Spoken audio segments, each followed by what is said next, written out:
বামপন্থীরা আসলে হিন্দু, মুসলিম, খ্রিস্টান, শিখ সবার মধ্যে আছে। বামপন্থীরা আসলে শুধু হিন্দু এইভাবে মানুষকে দেখে না, ধর্মের ভিত্তিতে মানুষকে তো দেখে না। বামপন্থীরা মেহনতি মানুষ দেখে, বামপন্থীরা খেটে খাওয়া মানুষের সন্ধান করে, বামপন্থীরা খেটে খাওয়া মানুষের সঙ্গে থাকে, বামপন্থীরা খেটে খাওয়া মানুষের দাবি দাওয়া নিয়ে আলাপ আলোচনা করে।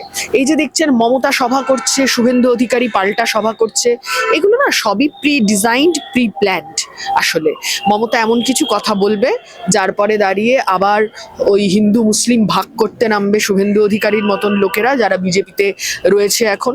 আসলে আরএসএস এর দুটো শাখা তো আমাদের রাজ্যে, একটা বিজেপি আর একটা তৃণমূল। একদম সরাসরি আরএসএস এর হয়ে কাজ করার জন্য যা যা করা দরকার, দুটো রাজনৈতিক দল মৌলবাদী শক্তিকে প্রশ্রয় দেওয়ার জন্য এবং মৌলবাদী শক্তির হয়ে কাজ করে